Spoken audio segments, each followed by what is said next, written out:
Welcome to Sai simple சமையல். இன்றைக்கி நாம் உருளைக்கிழங்கை வச்சு ரொம்பவே சிம்பிளான ஒரு ஈவினிங் ஸ்நாக் எப்படி பண்ணுறதுன்னு பார்க்கலாம். அதுக்கு முதல்ல 4 மீடியம் சைஸ் உருளைக்கிழங்கு எடுத்து ஒரு 4-5 விசில் குக்கரில் வேக வச்சு தோல் உரித்து இந்த மாதிரி கட்டி இல்லாமல் நல்லா மசிச்சு வச்சுக்கோங்க. அடுத்ததாக ஸ்டவ்வில் ஒரு பேன் வச்சுக்கோங்க. பேனில் ஒரு கப்பு தண்ணி சேர்த்துக்கலாம்.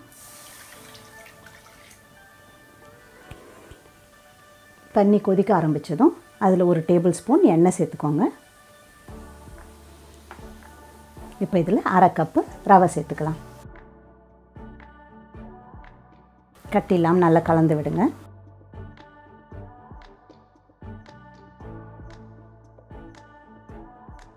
ரவை நல்லா வெந்து கெட்டியாகிற வரைக்கும் கலந்து விட்டுடலாம்.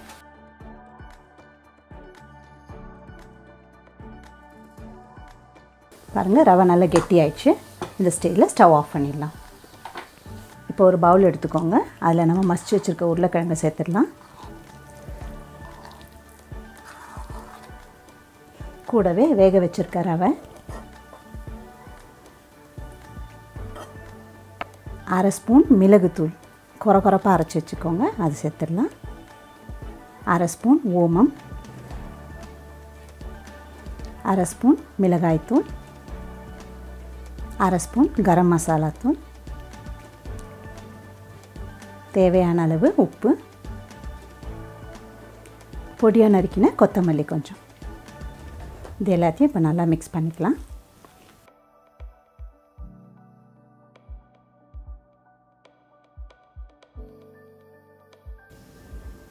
இப்போ நமக்கு மாவு ரெடி ஆயாச்சு. இப்போது கையில் எப்படி லேசாக எண்ணெய் தடவிக்கோங்க. தடவிட்டு கொஞ்சம் கொஞ்சமாக மாவு எடுத்து இந்த மாதிரி ஒரு ஃபிங்கர் ஷேப்பில் உருட்டிக்கோங்க.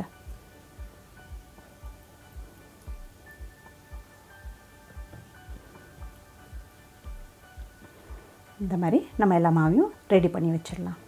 இப்போ மாவெல்லாம் இந்த மாதிரி உருட்டி வச்சுக்கோங்க. ஸ்டவ்வில் ஒரு கடாயில் எண்ணெய் சூடு பண்ணிக்கோங்க பொரிச்சு எடுக்கிறதுக்கு. நமக்கு பொட்டேட்டோ ஃபிங்கர்ஸ் ஃப்ரை பண்ணி எடுக்கிறதுக்கு எண்ணெய் நல்லா சூடாக இருக்கணும். சூடாகிடுச்சான்னு செக் பண்ணிக்கோங்க.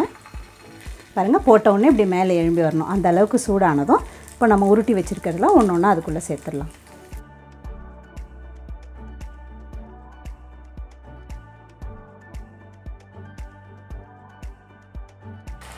ரொம்ப இடுக்கமாக போடாதீங்க, ஒன்றோட ஒன்று ஒட்டிக்கும்.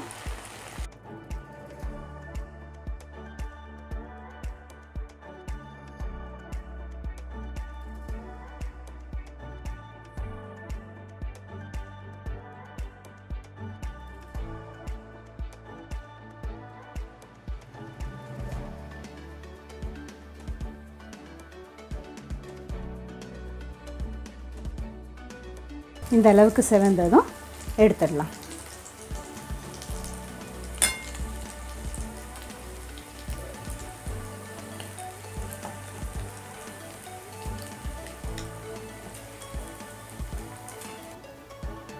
முறுமுறுப்பான பொட்டேட்டோ ஃபிங்கர்ஸ் தயார். இது நம்ம டொமேட்டோ சாஸ், மயோனீஸ் இல்லை க்ரீன் சட்னி இது கூடலாம் சேர்த்து சாப்பிடும்போது ரொம்பவே சுவையாக இருக்கும். ட்ரை பண்ணி பாருங்கள். இந்த வீடியோ பிடிச்சிருந்தா லைக் பண்ணுங்கள், ஷேர் பண்ணுங்கள். இது வரைக்கும் நம்ம சேனலை சப்ஸ்கிரைப் பண்ணாதவங்க சப்ஸ்கிரைப் பண்ணி கூடவே பெல் ஐக்கானை கிளிக் பண்ணிவிடுங்க. சிம்பிளாக சமைங்க, சுவையாக சாப்பிடுங்க.